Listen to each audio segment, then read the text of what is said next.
Hello guys and welcome back to my channel. So let's start the explanation.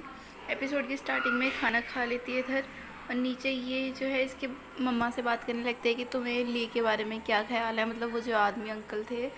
तो वो कहती है कि मम्मा कम से कम अपने बच्चों के सामने तो ऐसी बातें मत करो। तो वो कहती है कम ऑन, कुछ नहीं होता, ये भी समझदार हैं। तो हाँ उधर से बिना खाए उठ जाता है और कहता है कि मेरा हो गया, मैं नहीं खा रहा।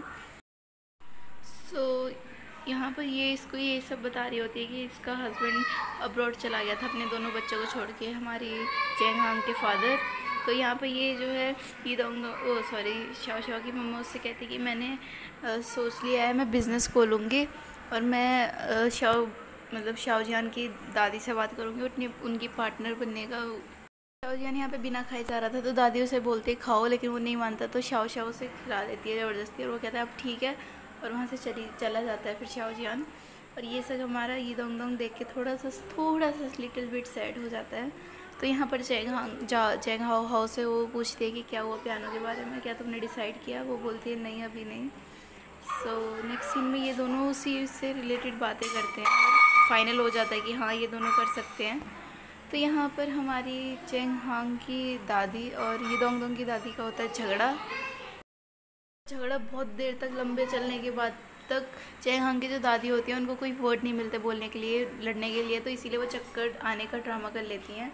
तो वो बेहोश अनकॉन्शियस होने का ड्रामा करती हैं और उनको ले जाया जाता है फिर घर में। तो फिर वो बोल रही होती है कि मुझे तुम्हारी मम्मी का नाम तक नहीं लेना, क्योंकि वहाँ पर ये दोनों बेचारे उनसे माफ़ी मांगने के लिए पहुँचे थे। तो वो उनसे माफ़ी मांगते हैं। वो कहते हैं हाँ हाँ ठीक है कोई बात नहीं, अब तुम जाओ, मुझे रेस्ट करना है। तो वो चले जाते हैं। उसके बाद में वो जो हाओ हाओ की मम्मा होती है वो बोलती है कि वो चले जा चुके, अब बंद करो ये नाटक। नेक्स्ट सीन में बहुत ज़्यादा गंदी बदबू आ रही थी गोबर की, और हमें पता लगता है कि वो उसने फर्टिलाइज़र मंगवाया हुआ था ये दोंग दोंग की दादी ने। तो फिर वो उसकी अपनी मम्मा को डांटने लगता है कि सारी स्ट्रीट में आपने वो कर रखा है। तो वो भी गुस्सा होकर वहाँ से निकल जाती है। सो ली आज के लिए वहाँ पर रुक जाता है, तो वो खाना बनाता है आज घर के लिए। तो यहाँ पर जो है उसकी मम्मा खाकर खाना बोलती है वाह ऐसा खाना तो मैंने कभी नहीं खाया, और मुझे लगता है ये शंघाई साइड की डिश है। तो वो कहता है जी आंटी जी, मेरी मम्मा जो थे वो शंघाई से थे, बिलोंग करते थे, और उन्होंने मुझे डिश बनाना सिखाया है। तो फिर वो कहती है कि तुम काफ़ी अच्छी डिश बना लेते हो। लेकिन सीन में ये दोंग दोंग की दादी जो है वो सूप लाती है उसके लिए, लेकिन वो जैसे ही जाती है तो वो गिर जाता है उसके धक्के की वजह से। तो वो कहती है मुझे लगता है तुमने प्रिटेंड किया है, बहाना लगाया। वो कहती है हाँ बिल्कुल लगाया है, तो क्या। तो यहाँ पर एक लड़का रो रहा था, तो उसे लगता है कि वो गायब हो गया है, अपने घर से दूर आ गया है। और यहाँ पर जो उसका दादा था वो रोने लगता है कि मेरा पोता नहीं मिल रहा। और वो यहाँ पर पुलिस स्टेशन में ले आई थी उस बच्चे को कि इसके पेरेंट्स बहुत लापरवाह हैं ये वो। तो फिर स्ट्रीट की महिलाएं ऐसे बात कर रही थी कि उसका पोता नहीं मिल रहा है, उसका पोता नहीं मिल रहा है।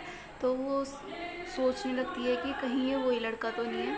तो ये फिर उससे बात करती है इससे, और फिर फाइनली ये लड़का मिल ही जाता है उनको।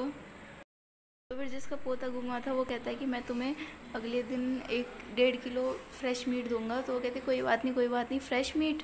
बोलता है फ्रेश मीट। वो कहती है यू आर वेलकम, दे सकते हो। फिर यहाँ पर चेंग हाओ की मम्मा दादी फिर से गिर जाती हैं, तो उन्हें अपने घर ले आते हैं। अब ये दोनों घर पे आ जाते हैं। तो यहाँ पर वो बोलती है कि तुम मुझसे ऐसे बात क्यों करती हो। तो वो कहती है कि आज के लिए नहीं, जिस दिन मैं पहले दिन आई थी तुमने मुझे देखकर ऐसे मुंह बनाते हुए बोला था कि कितनी ओल्ड फैशन हो। तो फिर हमें पास दिखाते हैं और उसमें दिखाते हैं कि चेंग हांग की जो मदर थी वो कुछ और बात पे बोल रही थी, उसको नहीं बोल रही थी।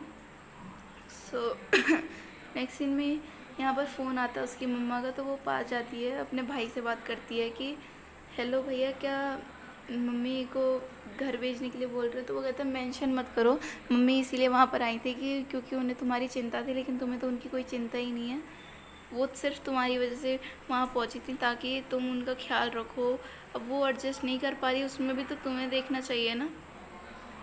मतलब कि सीधी सीधी बात ये है कि तुम मम्मा तुम्हारी हमेशा चिंता करती हैं, लेकिन तुम उनको उनके बिहेवियर पता है हमें कि थोड़ा रैश बिहेव करती हैं, लेकिन करती तो तुम्हारी चिंता के लिए ही हैं। तो तुम ऐसा बिहेव थोड़ी कर सकती हो उनके साथ में, तुम्हें उनका भी ख्याल रखना चाहिए। वो सिर्फ तुम्हारे लिए उधर गई हैं क्योंकि उन्हें तुम्हारी चिंता है इसीलिए। और इसी के साथ एपिसोड होता है ख़त्म। So thanks for watching guys this video.